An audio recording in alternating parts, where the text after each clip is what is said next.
Yeah. Mel said it all. Yes, sir. Yes, sir. Let me see. Check. Oh, My man. brother Anthony Beckford. So I know a lot of y'all expecting the same old political spiel that y'all may see on a lot of these news channels. That y'all may see on all these, what I call optic parades. But what I want to do is let y'all know that I'm not a politician. Or as I call them, politricksters. I am an advocate for the people. Yes, sir.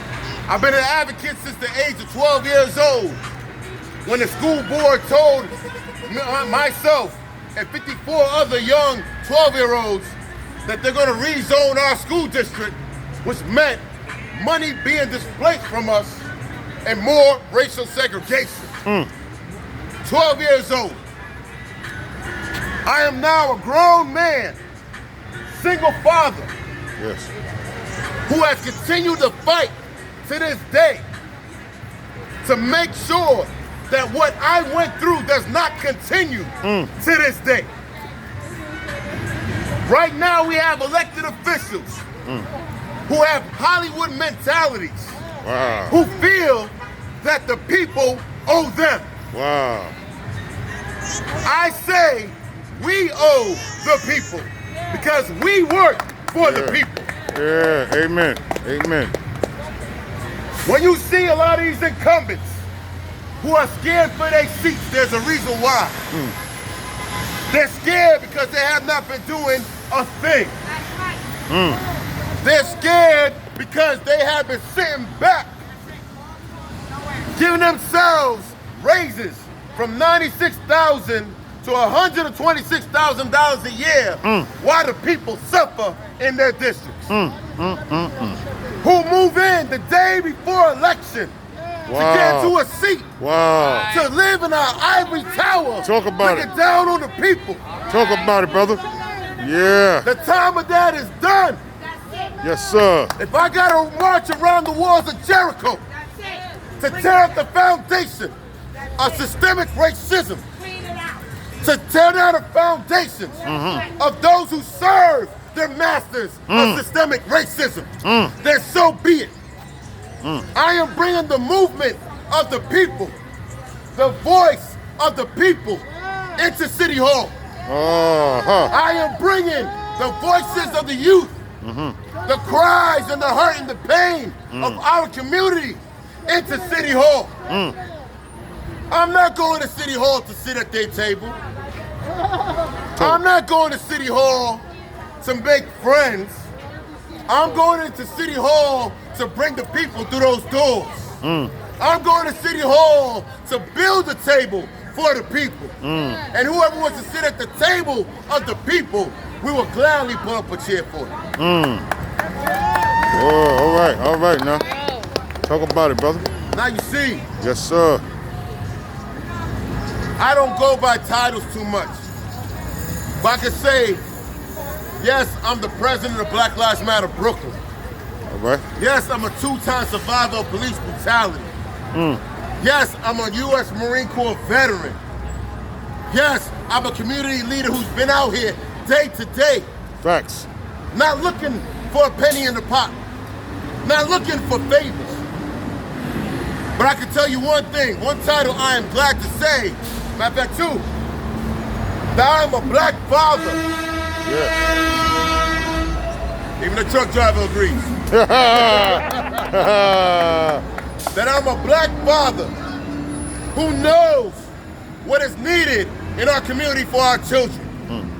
We have those who look down upon our children, who demonize our children, who criminalize our children, but at the end of the day, they want to take photos with our children. Wow.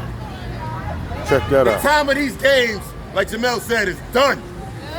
Yes, sir. We will no longer allow it to be politics as usual.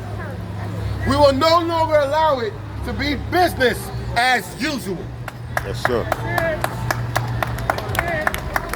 When we look at our leaders who came before us, who made it possible for me to bring up this second title of a community leader, despite the disparities that we go through, despite the suppression and oppression that we go through. Our leaders who sacrificed their lives so that way we may stand up and take action to make sure that at the end of the day that we are not going to just sit there and allow things to continue, but disrupt the process and allow ourselves to be empowered. I salute our ancestors for that. Salute. Because without them, there would be no us. Without them, you would not hear my voice right now. But notice every time a strong, independent black person stands up, the system tries to knock us down by our knees. A lot of our own who are loyal to the establishment will become their weapons against their own people. I'm here to give notice that every single person, especially here in this district, they're coming, who voted for $11 billion of capital funding to be put towards building 4 new jails, that they're gonna put our bodies and our babies in. You are on notice. That $11 billion should have went towards housing.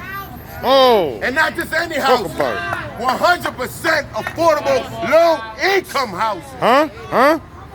It should have went to our schools. They have no funding. That Andrew Cuomo still owes us over $4 billion for. I'm collecting that plus interest. The money that should have went towards community centers. There's children who can't even afford to go to the YMCA. They have nowhere to go. So instead of giving them resources, we give them mass incarceration. Well, it's time for us to say enough is enough.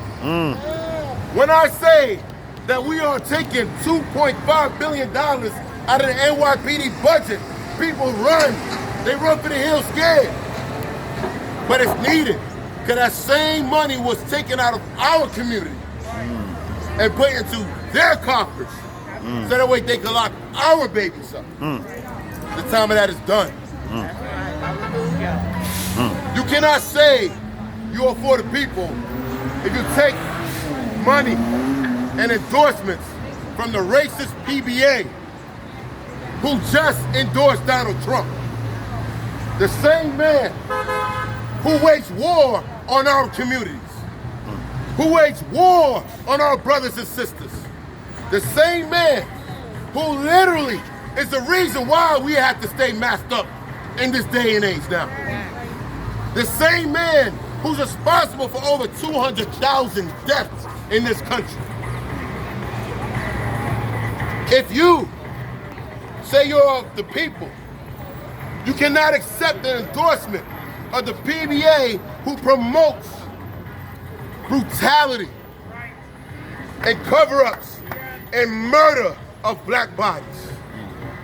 The same PBA that wore "I Can Breathe" shirts to mock the last words of Eric Gardner when he said, "I can't breathe."